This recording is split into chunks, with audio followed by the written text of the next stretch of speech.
Bueno, vamos a empezar con la primera sesión en la que explicaré qué es la experiencia de usuario o qué es UX.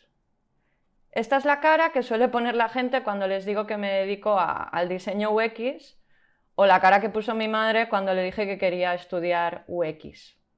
Entonces, bueno, os voy a explicar un poquito qué significa la U, qué significa la X y qué engloba todo esto del diseño de experiencia de usuario. La U hace referencia a usuario. Y el usuario es pues, la persona que compra, interactúa con un producto, con un servicio o con cualquier punto de contacto de la experiencia. Y la experiencia es todo el proceso, la serie de eventos, las situaciones a las que se enfrenta esa persona con el servicio o producto. Y todas las percepciones que saca de ella. Antes de continuar y meternos en detalle en qué significa en sí cómo llevar a cabo una buena experiencia de usuario, os quiero contar un poquito la historia de este término y cuándo se empieza a hablar de ello. Empezamos en el 4000 a.C. porque, bueno, el Feng Shui no es que sea una técnica de UX, pero sí que hablaba de conceptos que están muy relacionados con esta metodología. Habla del espacio, de la funcionalidad, de la importancia de la simplicidad y la función y de cómo todo esto crea un balance para que pues, los humanos estemos más cómodos en el entorno en el que estamos. Más adelante, Frederick Winslow fue un ingeniero mecánico y pionero del taylorismo. También se le conoce por establecer lo que se llama la gestión científica del trabajo. Él lo que quería era hacer pues, que su fábrica fuese más eficiente. Entonces empezó a pensar en los humanos como parte de la cadena y en los trabajadores como sus herramientas. Escribió en el 1911 los principios de la gestión científica y, bueno, aportó una serie de soluciones para mejorar esta eficiencia.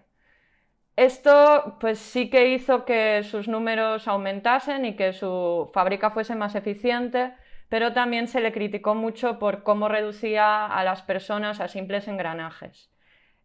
Aún así, algunas de sus teorías y lo que escribe en este libro recuerdan algunos principios de la experiencia de usuario. Luego tenemos a Taiichi Ohno de Toyota, Yasuichi Toyoda, que ya inventaron el toyotismo y bueno, es como una evolución del taylorismo y el fordismo. Ellos lo que decían era que había que preguntarle a los trabajadores de la fábrica y había que incorporar el factor humano. A raíz de aquí ellos pues desarrollaron un sistema que era que los propios trabajadores, mientras estaban en la fábrica, podían dar feedback y explicar cómo podrían mejorar esa parte del proceso. Ellos empezaron a introducir estos cambios y esto produjo que Toyota fuese líder en el mercado por aquella época.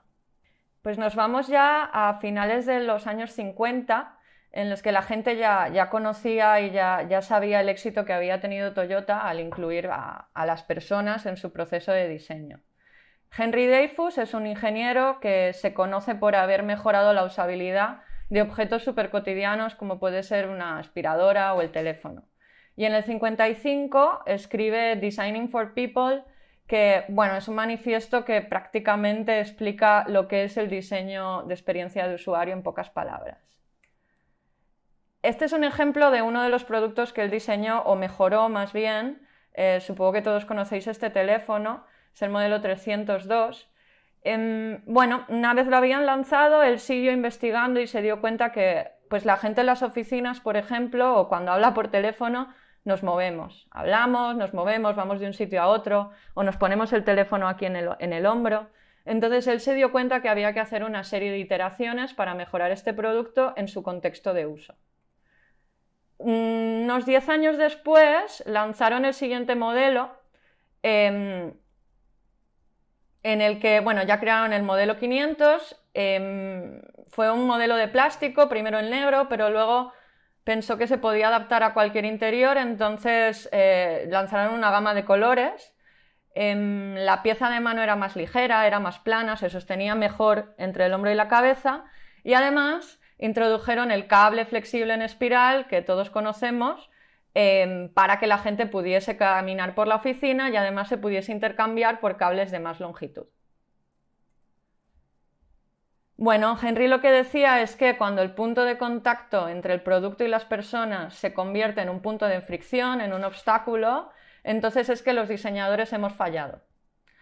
Además, si las personas se vuelven más seguras, más cómodas y más ansiosas por comprar o por usar un producto más eficientes, es porque el diseñador ha tenido éxito. Y ya nos vamos a Walt Disney. Walt Disney sería uno de los primeros diseñadores de experiencia de usuario.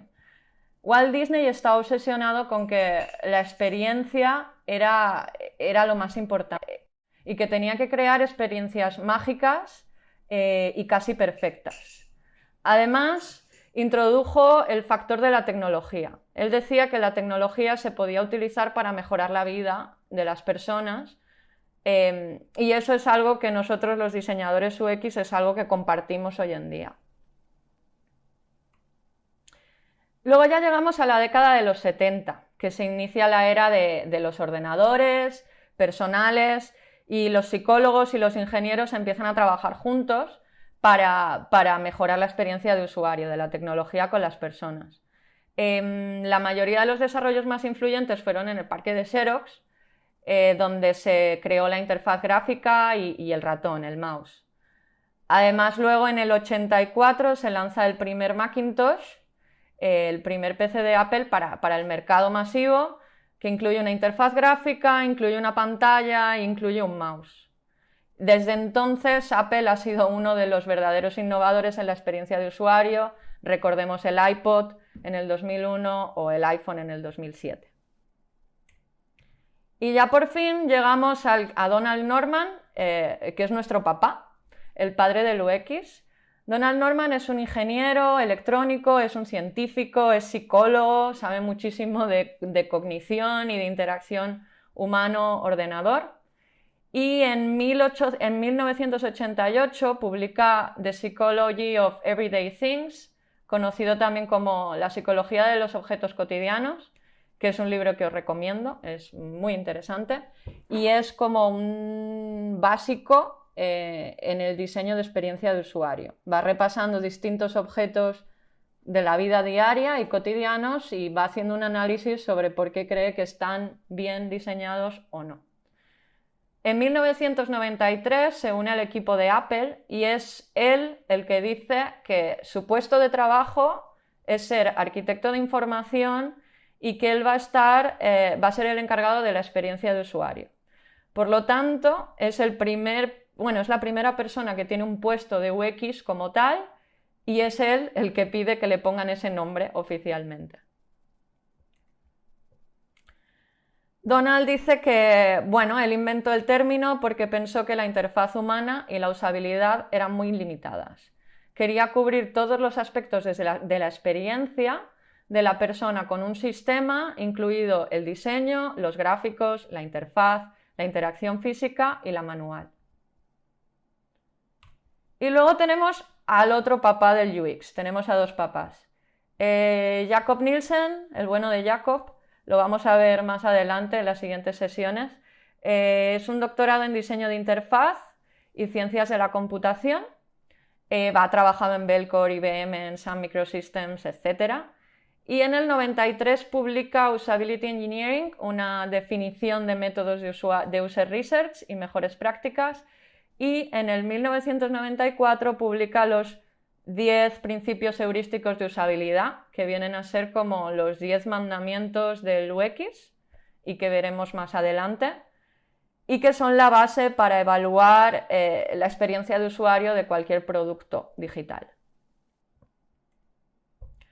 Bueno, en el 98 Nielsen y Norman se hacen amigos y fundan el Nielsen-Norman Group. Empezó como una consultora, pero realmente diría que es la base donde encontrar muchísima documentación, donde encontrar normas, donde sacar fuentes y donde validar conocimientos relacionados con la interacción, con la usabilidad, con el diseño de experiencia de usuario y con cualquier metodología que tenga que ver con este proceso de diseño. Así que, bueno, a lo largo de la historia hemos aprendido que cada vez que creamos, diseñamos, construimos, conceptualizamos un producto o servicio, debemos considerar al usuario como única fuente de verdad sobre la dirección, los objetivos y su feedback para poder tener éxito y construir experiencias realmente memorables. Y ahora me gustaría poneros un vídeo que representa muy bien cómo convertir la experiencia de subir escaleras, que es algo que a mucha gente no le gusta, en una experiencia realmente mágica y memorable, y que, bueno, no sé si lo habréis visto, pero a mí es un vídeo que cuando empecé a estudiar esto me enamoró y me gustaría compartir.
Bueno, pues hasta aquí la primera sesión de qué es la experiencia de usuario. Espero que os haya gustado un poco la historia y que tengáis ganas de continuar. Pasamos a la siguiente clase en la que os explicaré qué son los modelos mentales, los modelos conceptuales y cómo estos generan los patrones de diseño.